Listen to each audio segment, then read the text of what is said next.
Electrodialysis, जो dialysis technique थी उसको इलेक्ट्रोड यूज़ करके मैं कल बताया था, कैथोड और एनोड यूज़ कर लो और इलेक्ट्रिसिटी अप्लाई कर दो तो प्रोसेस है फास्ट हो जाएगा, डायलिसिस वाला सेपरेशन फास्ट हो जाएगा। इस प्रोसेस को हम इलेक्ट्रोडायलिसिस बोलते हैं। अल्ट्रा फिल्ट्रेशन, आपका ऑर्डिनरी फिल्टर पेपर है उसके अंदर से तो कोलाइडल पार्टिकल पास हो जाते हैं। क्या करो, उसको कोलाइडल ऑर्डिनरी फिल्टर पेपर को डीप कर दो कोलाइडल सॉल्यूशन में, किसी कोलाइडल सॉल्यूशन में डीप कर दो और उसको फिर ड्राई कर दो, सुखा दो। तो इस कारण ऐसा करने से क्या हो जाएगा, उसके पोर हैं वो रुक जाएंगे, पोर गेट्स ब्लॉक, पोर रुक जाएंगे। उसके बाद आप उसमें से कोई कोलाइडल सॉल्यूशन पास करोगे तो अब वो तब उसमें से वो कोलाइडल पार्टिकल पास नहीं होंगे और छोटे पार्टिकल हैं वो निकल जाएंगे।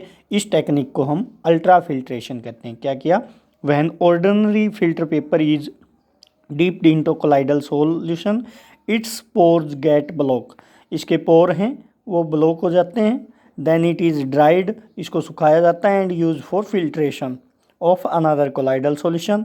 और अब उसको ड्राई करके उसके पोर का साइज़ है रेड्यूस हो गया तो अब उसमें से कोलाइडल पार्टिकल तो पास होंगे नहीं, आपके नॉर्मल क्रिस्टलोइड नॉर्मल या छोटे पार्टिकल हैं वो पास हो जाएंगे। इस प्रोसेस को हम अल्ट्रा फिल्ट्रेशन कहते हैं। Property of colloidal solution, colloidal solution की क्या क्या प्रॉपर्टी हैं। हीट्रोजीनियस नेचर है, भी कोलाइडल सॉल्यूशन हीट्रोजीनियस नेचर के हैं, आपको पता ही है। फिल्ट्रेबिलिटी, ये भी आपको पता है कि ऑर्डिनरी फिल्टर पेपर से तो पास हो जाएंगे लेकिन एनिमल मेम्ब्रेन या पार्चमेंट पेपर या सेमी परेबल मेम्ब्रेन से नहीं होंगे। नॉन सेटलिंग नेचर, मैंने एग्जांपल ये दिया था कि पानी में रेत डिज़ोल्व कर दो और उसको हिला दो तो वो कोलाइडल सॉल्यूशन है आपकी, तो वो छोटे छोटे रेत के पार्टिकल बैठते नहीं हैं और हवा में जैसे डस्ट पार्टिकल तैरते रहते हैं, जिनके कारण मैंने एक एग्जांपल दिया था कि वो सनलाइट का पाथ विजिबल होता है। अगर अंधेरे कमरे में रोशनदान हो और उसके अंदर से ही लाइट आ रही हो तो हवा में कुछ पार्टिकल तैरते नज़र आते हैं, पाथ ऑफ लाइट विजिबल हो जाता है। तो वो कभी सेटल नहीं होते, नीचे नहीं बैठते, नीचे बैठ जाएंगे तो वो कोलाइडल सॉल्यूशन रहेगी ही नहीं, तो they do not settle down. Visibility, colloidal particle are not visible but scattering of light by colloidal particle is visible। colloidal particle हैं आपके वो विजिबल नहीं हैं लेकिन उनके द्वारा जो स्कैटर की गई लाइट है उसका पाथ है वो विजिबल हो जाता है। स्कैटरिंग ऑफ लाइट कर दो, लाइट स्कैटर करते हैं, वो लाइट को बिखेर देते हैं और उससे पाथ ऑफ लाइट है वो विजिबल हो जाता है। तो इस कारण हम मतलब उनको कोलाइडल पार्टिकल को तो नहीं देख सकते लेकिन क्या हो जाता है, उनके स्कैटर की हुई लाइट का पाथ विजिबल हो जाता है, ये चीज़ देख सकते हैं। इसको हम नेक्ड आई से भी देख सकते हैं और इसको हम कोई माइक्रोस्कोप वगैरह का यूज़ करके भी देख सकते हैं। तो colloidal particle are not visible but scattering of light by colloidal particle is visible. Colligative property, colligative property आपकी 4 टाइप की थी, उनमें से सिर्फ ऑस्मोटिक प्रेशर ही अप्लीकेबल है इसके अंदर कोलाइडल सॉल्यूशन के। Only osmotic pressure is applicable to colloidal solution because other property have very low value for colloidal particle so can not be measured.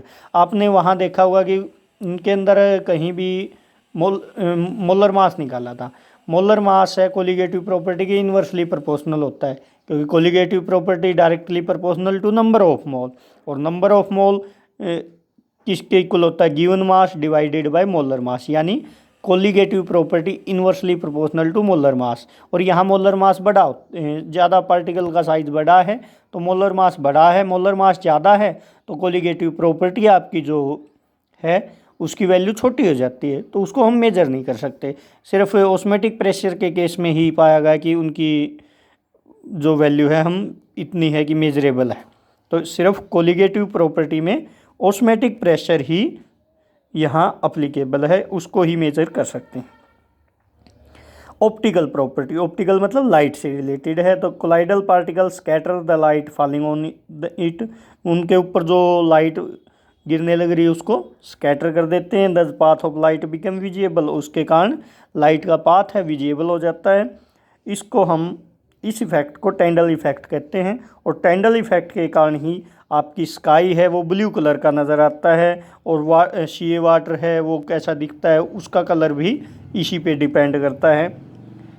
Colloidal particle होते हैं वो लाइट उसके अंदर भी, एयर के अंदर भी, और आपके समुंदर में भी, और वो स्कैटर कर देते हैं लाइट को। ब्लू ही क्यों दिखता है? ब्लू की इंटेंसिटी सबसे ज़्यादा होती है और वेवलेंथ आप देखोगे शायद कम होती है इसकी, तो ये स्कैटर सबसे ज़्यादा होता है, इसका इंटेंसिटी भी ज़्यादा होती है, तो ये विजिबल ज़्यादा होता है। ट्विंकलिंग ऑफ स्टार भी स्कैटरिंग ऑफ लाइट के कोलाइडल पार्टिकल के कारण वे टिमटिमाते नज़र आते हैं। तो ये टेंडल इफेक्ट इम्पोर्टेंट है। क्या है? स्कैटर कर देते हैं लाइट को और उसके बाद लाइट का पाथ है विजिबल हो जाता है, इसी के कारण ब्लू कलर दिखता है। ब्लू कलर का दिखने का आप रीजन बुक में पढ़ सकते हो कि ब्लू कलर की इंटेंसिटी सबसे ज़्यादा होती है। नेक्स्ट है mechanical property. Mechanical the zigzag motion of colloidal particle in a colloidal solution is known as Brownian movement. Colloidal particle है हमेशा कंटिन्यूस मोशन में रहते हैं और जिग-जैग मोशन में, ऐसे टेढ़े मेढ़े ऐसे। कोलाइडल पार्टिकल है जिग-जैग मोशन में मूवमेंट करते रहते हैं, और जितना ज़्यादा टेम्परेचर होगा स्पीड उतनी ही ज़्यादा होगी।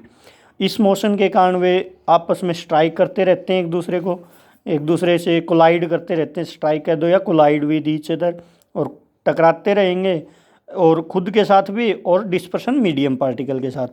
Due to this motion they strike with each other, यानी वे कोलाइड करते हैं खुद के साथ, और and with dispersion medium particle, खुद के साथ भी टकराएंगे और डिस्पर्शन मीडियम पार्टिकल के साथ भी, और टकराते रहेंगे, चलते रहेंगे। इस कारण वो नेवर सेटल डाउन, और सेटल नहीं होंगे। ये एक स्टेबिलिटी का काज है कि उनके वो स्टेबल होते हैं। क्यों होते हैं? वो हमेशा मोशन में रहते हैं, तो ब्रोनोनियन मोशन है इनका, स्टेबिलिटी का काज है कोलाइडल पार्टिकल का। क्या कोज है कि वो हमेशा मोशन में रहते हैं, वो एक दूसरे से टकराते रहते हैं, और डिस्पर्शन मीडियम वालों के साथ भी टक्कर लेते रहते हैं, और कभी भी बैठते नहीं इस कारण, और बैठेंगे नहीं तब तक कोलाइडल सॉल्यूशन आपकी स्टेबल है। Electrical property. इलेक्ट्रोफोरेसिस, भाई इलेक्ट्रिसिटी अप्लाई कर दो, एनोड कैथोड बना के उसके अंदर कोलाइडल सॉल्यूशन कर दो। तो मैं बता देता हूँ, कोलाइडल पार्टिकल के ऊपर चार्ज होता है। अब आप मान लीजिए उनके ऊपर कोलाइडल सॉल्यूशन दो टाइप की होती हैं, पॉजिटिवली चार्ज भी और नेगेटिवली चार्ज भी। अगर कोई पॉजिटिवली चार्ज सोल ले रखी है आपने, तो वो इलेक्ट्रिसिटी अप्लाई करने के बाद किसकी साइड जाएगी? नेगेटिव वाले की तरफ। और अगर आपने नेगेटिव चार्ज सोल ले रखी है तो वो किस साइड आके इकट्ठी हो जाएगी? Positive side. तो when electricity is applied then colloidal particle, ध्यान से नोट करना, कोलाइडल पार्टिकल वर्ड सही है। When electricity is applied then colloidal particle start moving toward a positively charged electrode and get neutralized. This phenomena is known as electrophoresis. क्या किया आपने? एक type की सोल ले ली, चाहे पॉजिटिवली हो या नेगेटिवली, उसको इसमें रखा और इलेक्ट्रिसिटी अप्लाई कर दी। इलेक्ट्रिसिटी अप्लाई करने के बाद जो चार्ज सोल के ऊपर है, कोलाइडल सोल के ऊपर अगर पॉजिटिव है तो वो नेगेटिव वाले की तरफ जाके इकट्ठी हो जाएंगी, और नेगेटिव है तो वो पॉजिटिव की तरफ जाके इकट्ठी हो जाएंगे। तो जब इलेक्ट्रिसिटी अप्लाई करोगे तो colloidal part start moving toward a positively charged electrode and get neutralize, और इसके कारण न्यूट्रलाइज हो जाएंगी। इस फिनोमिना को हम इलेक्ट्रोफोरेसिस बोलते हैं। नेक्स्ट है इलेक्ट्रो ओस्मोसिस। ओस्मोसिस आपने पता है भाई, सेमी परेबल मेम्ब्रेन में से सोलवेंट पार्टिकल मूव कर जाते थे, सोल्यूट को नहीं करने देते थे। यहाँ सोलवेंट कौन है? डिस्पर्शन मीडियम है। तो it is defined as phenomena in which dispersion medium particle are allowed under the influence of allowed to move under the influence of electric field. Dispersion medium particle are allowed to move, लिख लेना यहाँ, allowed to move. Phenomena in which dispersion medium particle are allowed to move under the influence of electric field through semi-permeable membrane, तो उसको हम इलेक्ट्रोओस्मोसिस कहते हैं। अब बात आई charge on colloidal particle. Colloidal particle के ऊपर चार्ज क्यों होता है? कोलाइडल पार्टिकल हमेशा चार्ज कैरी करते हैं due two electron capture from air, वो हवा में से भी इलेक्ट्रॉन को कैप्चर कर लेते हैं। दूसरी चीज़ फ्रिक्शनल इलेक्ट्रिफिकेशन। आपने एक फिजिक्स में सिंपल सी चीज़ पढ़ी है, दो चीज़ों को आप ऐसे रब कर दो, रगड़ दो, तो वो दोनों चार्ज हो जाती हैं। दो चीज़ों को रगड़ दो, दोनों के ऊपर चार्ज आ जाता है।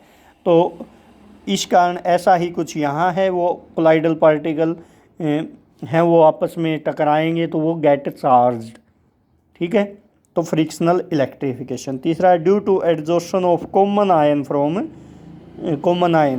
भाई कॉमन आयन इलेक्ट्रोलाइट से आपने ऐड किया था पेप्टाइजेशन प्रोसेस में और उसमें से कॉमन आयन को एड्जॉर्ब कर लिया था उसने, उस कॉमन आयन के कारण उसके ऊपर चार्ज आ जाता है।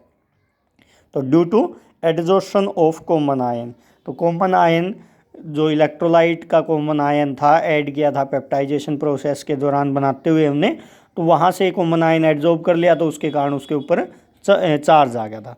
और ये चार्ज भी स्टेबिलिटी का कारण है, क्योंकि देखो कोलाइडल पार्टिकल हैं वो सारे के सारे सेम चार्ज कैरी करते हैं। भाई डिस्पर्शन फेज है, डिस्पर्स्ड फेज, उनके ऊपर सारों के पास सेम चार्ज है, तो वो रिपेल करते रहते हैं। रिपेल करेंगे तो वो पास आके एग्रीगेट नहीं होंगे, एग्रीगेट होके सेटल नहीं होंगे, नीचे बैठेंगे नहीं, और नीचे नहीं बैठेंगे तब तक पार्टिकल की स्टेबिलिटी। एक तो ब्रोनोनियन मूवमेंट स्टेबिलिटी का कारण है, दूसरा चार्ज होना। कोलाइडल पार्टिकल है चार्ज करते हैं, कैरी सेम चार्ज, और इस कारण वो रिपेल करते हैं तो एग्रीगेट नहीं होंगे और सेटल डाउन नहीं होंगे। This is the cause of stability.